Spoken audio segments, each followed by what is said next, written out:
विश्व ओडिया भाषा सम्मेलनी 2024 गत 3 तारिख रु 5 तारिख 3 दिन धरी पालन होउछि। एही अवसर में बड़साही ब्लॉक अंतर्गत छेलिया ग्राम पंचायत सभागृह ठारे एक सभा आयोजन होइतिला। उक्त सभारे अवसर प्राप्त शिक्षक श्रीयुक्त भगवान विश्वाल महाशय जोग देई ओडिया भाषा संबंध में सारगर्भक भाषण देइथिले। ओडिया भाषा संबंध में केतेक अजणा कथा कहिथिले एवं ओडिया भाषा संबंध में विभिन्न तथ्य उपस्थापन करथिले। सरपंच श्रीमती प्रियलता सिंह महाशया श्रीयुक्त भगवान विश्वाल को उत्तरीय देई संबर्धना करथिले। प्रारंभ में कांतकवि लक्ष्मीकांत महापात्रंकर वंदे उत्कल जननी गान कराइतला।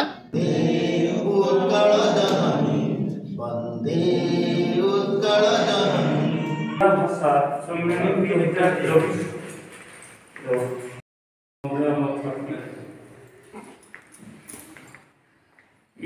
मेंबर सुशांत कुमार दास डाकना बुला छात्र यो महोदय जय सर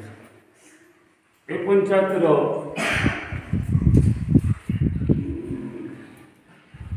लाट सरपंच सबର उड्र नामक जातिवास करते से उड्र शब्द ओडिया एवं ये बंगला आसाम असमिया हिंदी ये सब भाषा सहित सामंजस्य रही भाषा को दुई भाग में व्यक्त कर गोटे हूँ प्राकृतिक भाषा और उत्तर आमर बंगला हिंदी असमिया ये सब सामंजस्य रही ये ओडिया भाषा से समकक्ष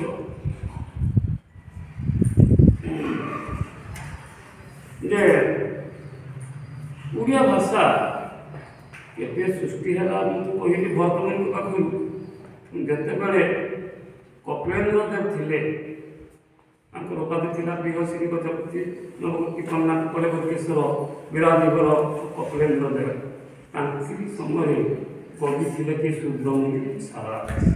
ये ओडिया भाषा आरंभ है सी महाभारत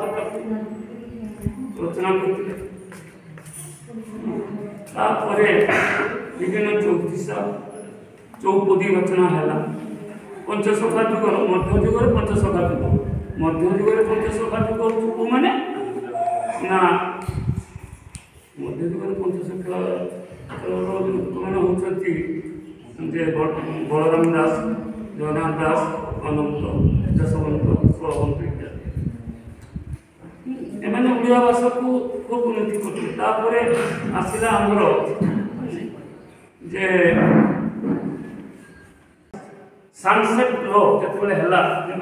सब जमींदार अंचल सब जमींदारी अंचल को सब दखल कले से चाहूले जे ओडिया भाषा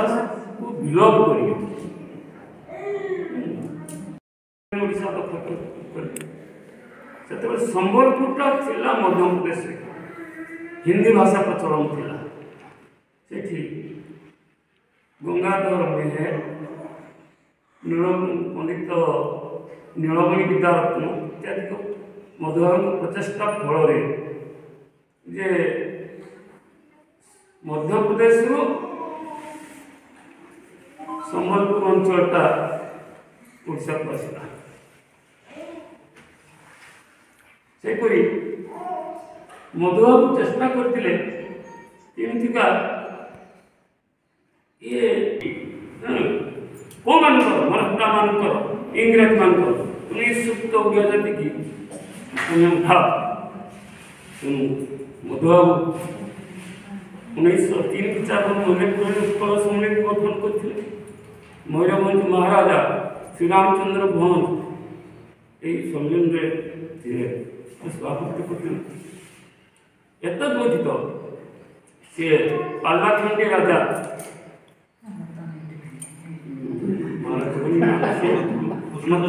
कृष्णचंद्र गजपति प्रजा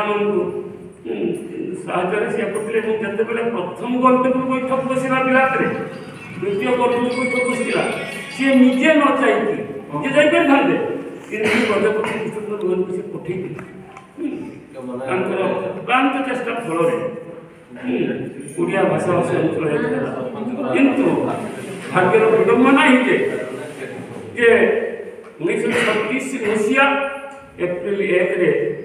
ଓଡ଼ିଶା ଏକ ସ୍ୱତନ୍ତ୍ର ରାଜ୍ୟ ରୂପେ ଘୋଷିତ ହେଲା କିନ୍ତୁ ତା ପୂର୍ବରୁ ତେଲୁଗୁ ଅଞ୍ଚଳ ଆନ୍ଧ୍ର ସେ ଆନ୍ଧ୍ର ଥିଲା ସେତେବେଳକୁ ତାମିଲନାଡୁ ଅଣ୍ଡାରେ ଆନ୍ଧ୍ରପ୍ରଦେଶ ଅଣ୍ଡାରେ 1951 ସିଏ ଆପଣଙ୍କର ମହାରାଷ୍ଟ୍ର ସେଟା ଗୁଜରାଟ ସହିତ ମିଶିକି ଥିଲା ସେ 36 ମସିହା ବହୁତ ପରେ 50 51 କି 52 ମସିହାରେ ସେ ସ୍ୱତନ୍ତ୍ର ରାଜ୍ୟର ମାନ୍ୟତା ପାଇଛି ଗର୍ବର କଥା ଆମେ ଭୁଲି ଯାଉଛୁ ମଧୁବାବୁକୁ ଭାରତ ରତ୍ନ ଦେବା କଥା ଏବେ ବିହାର ମୁଖ୍ୟମନ୍ତ୍ରୀ ଭାରତ ରତ୍ନ ଯଦି ଦିଆଯାଇଛି ତାହେଲେ ଛବିଶ ଜଣଙ୍କୁ ବିହାର ମୁଖ୍ୟମନ୍ତ୍ରୀ ଠାକୁର କର୍ପୂରୀ ଠାକୁର କିନ୍ତୁ ମଧୁବାବୁ ଜାତୀୟ କଂଗ୍ରେସର ପ୍ରଥମେ ସେ ଯୋଗ ଦେଇଥିଲେ ସିଏ ଆମର ଗୋପବନ୍ଧୁଙ୍କ ଠାରୁ ବୟସରେ ବହୁତ ବଡ଼ ଗୋପବନ୍ଧୁ ଠାରୁ ବୟସରେ ବଡ଼ ମହାତ୍ମା ଗାନ୍ଧୀ ଠାରୁ ବୟସରେ ବଡ଼ ଯେତେବେଳେ ଦେଖିଲେ ଯେ ଭାରତୀୟ ନେତାମାନେ ଚାହୁଁଛନ୍ତି ଅସହଯୋଗ ଆନ୍ଦୋଳନ କିନ୍ତୁ ଓଡ଼ିଶା କଥା କେହି ଚିନ୍ତା କରୁନାହାନ୍ତି ଯେତେବେଳେ ଚକ୍ରଧରପୁର ମିଟିଂରେ ଗୋପବନ୍ଧୁ କହୁଥିଲେ ଗୋପ ଆଗେ ଓଡ଼ିଶା କଥା ଚିନ୍ତା କର ଆଗେ ଓଡ଼ିଶା କଥା ଚିନ୍ତା କର ତାପରେ ଭାରତ କଥା ଚିନ୍ତା କର ଆମେ ଠିକ୍ ଅଛି ଅସହଯୋଗ ଆନ୍ଦୋଳନ ଆମେ ଯୋଗ ଦେବା କିନ୍ତୁ ଓଡ଼ିଶା ଗୋଟେ ସ୍ୱତନ୍ତ୍ର ପ୍ରଦେଶ ଗଠନ ହଉ